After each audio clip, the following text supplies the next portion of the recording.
Hello everyone, hello YouTube. This is my first video, so I want to welcome you on my channel, and I'm hoping that tips that I'm going to give you today and for the rest of the year will help you to create a happy and fulfilling life. Let me introduce myself. My name is Annabelle, and the reason I want to do this first video about budgeting, about finances and how you can save the money, it was because I've been through a lot myself and I had to learn the hard way. A lot of people ask me for how I've managed to save my money and to go traveling and to live a happy life and just things like this. Maybe this is very cliche, but I want to say buy less things.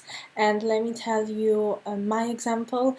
When I was younger, when I was 19, 20, I'm 29 this year, I used to buy a lot of clothing and a lot of jewelry and a lot of different, maybe not very expensive stuff, but when I calculated after 1 year, I've noticed that it was a lot of money that was going out of my account. I used to love expensive shoes, expensive things, and it made me happy because I started working and I got all this money just for myself. And I think sometimes we just got into that habit of buying more and more and more things. What I did is I sat down and I started to write every single small thing that I was buying. Let's say it was a pen for £5 or it was a book for £10. I just started to write everything, and oh my god, when I calculated for a month, it was at least a good few £100.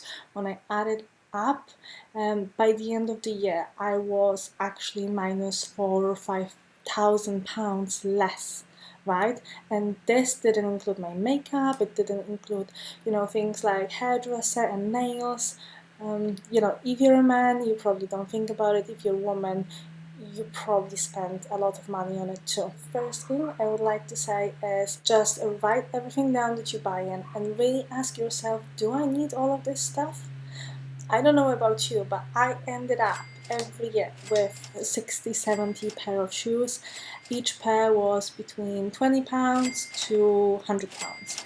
So when I add this up, it make a lot of difference for the whole year. And then I ask myself, if I don't want to spend my money on things like this, where I actually want to spend it? In my case, I love traveling. It makes me happy, it makes me, I smile a lot, and I just love taking all the pictures and different photography where I go. So for me, when I think of spending £4,000 on the things that just make my house messy, and for the things that I love, which is traveling, then I realize, I'm so sorry, I have to stop doing this. I'm gonna go and travel. As soon as I start doing it, I had all this money to spend. So very soon I started, I went to Croatia, I went to Malta, I went to Italy, I went to a few different places, and I truly enjoyed it. So tip number 2, a lot of the times you have your direct debit set up and you don't even realize that some of the money is going out on your account because it's been set up like months or years ago, and ask yourself a question, do I really need that at the moment? So for example, like phones and phone insurance, I used to pay about 15 to 20 pounds per month just to pay for the insurance. When I was younger, I think I needed a lot because I crashed my phones and I broke it and I lost it so many times. But then when I grew up a bit and I started to care after things a bit more, then I realized, I've been paying for this insurance for the whole year and I've never used it, so I've stopped it. Fingers crossed, it's been so many years now, I've never needed a phone insurance again. But if I would just keep it there, obviously that's gonna be at least £300-400 every year that I can spend on something else. Of course, you can ask me now, like, oh, Annabella, but I need my phone insurance and I need this and I need this. That's fine. If you feel like you need it, if you feel like that's important to you, keep it. But truly see where you can save that little bit or that extra money. Sometimes, you're paying for your phone. It can be anything between 20 to even £70 a month. Ask yourself a question: do I need another phone? Or can I just keep what I have and use it for another year and literally go to SIM card only, and that's gonna save you another £300-400. Now, when you When you have a moment and you can write everything down, you know, everything that you can truly save, from clothing, from things that you're buying and you don't really need it, your phone, maybe your internet, you know, things like this where you can save. Sometimes you think, oh, it's just £10 less, or it's just £7 less, but then when you add it up, you know, you multiply that by 12 months, and then you've got £100 save on this, £200 save on this, £700 save on something else. Throughout the year, you can see how much money you can either save if you're saving for a house, a car, or anything like this, or extra money that you can spend on something that you love. Tip number 3: stop buying and start renting. For example, I used to buy a lot of books. Again, that cost me hundreds of pounds every year, and it was only collecting dust, because a lot of the times when I read the book, I've paid £10 or £15 or £20 for a book, and I never read it again. It was just collecting the dust, right? I tried to resell it, it kind of didn't work. One day I was walking through the town and I noticed a big sign, library, and I got in and I signed up, and since then I actually never bought another book. Sometimes it's things like camera. Maybe you don't need to buy another camera. If you only need your camera for a day or two, you're going on holidays for a few days, sometimes it's actually cheaper to rent it. Different websites offer different cameras, starting from beginners, you know, DSLRs, advanced, and like really expensive heavy stuff. You can Google it and try to see if there's anyone in your area that's going to allow you to borrow it for a few days, and there you go, you can save another few £100. From other side, you can also rent your stuff, which is so good.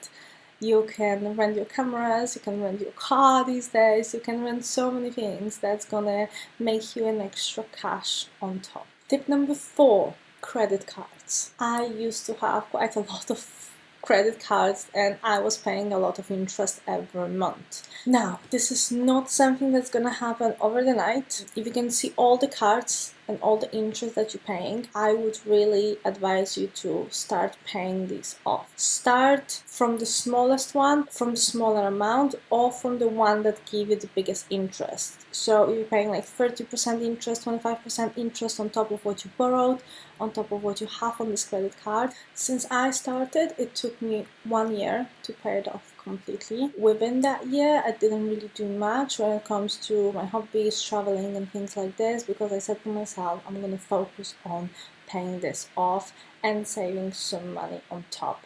The reason why I did it, it was because I wanted to buy my flat, and I've managed to do it. But I don't think I will be able to do it if I would just use my car and maximize it and go and buy, you know, different things that I didn't really need. And finally, tip number 5 is food. I used to spend a lot of money on my food. I used to be a healthy freak, and I really like to go out, go to different restaurants, and I was paying a lot of money for it. You know, I didn't prepare anything at home. I used to go out and buy a snack and buy a sandwich and buy this and buy that, just to fulfill my body. And then I realized that I've spent another £10-15 a day just to buy some extra food. When you have a moment, what you can buy your grocery, and then you can prep everything while you're at home and make sure you have something when you're at work, and that's gonna save you another few £100 every year. If you do feel like sometimes you want to buy it because you didn't have time to prepare anything, of course you can go to Tesco, you can go to different places, you can go to Starbucks and just get a sandwich on the go. But I would say just try it. Majority of the times, give yourself a budget. For example, every month you can spend £150 to £200 for food if you're on your own. If you're with somebody else, it's a bit different, or whatever you think is best for you. You know, it doesn't really matter. It's all about putting that in your head that you can save money in different places. It's also healthier for you because you always know what you add into it. The last time when I went to Tesco and I got my sandwich and I checked all the ingredients at the back, it was there was more ingredients than it should be inside simple sandwich. There was this and there was that, and there was some sugars and some oils, and your body don't really need that. So if you want to make a sandwich, it's not super difficult. You can get a sandwich, get salad, get ham, and it's gonna be much simple much healthier and much less expensive. I've already mentioned about the coffee situation. I love coffee. I'm a big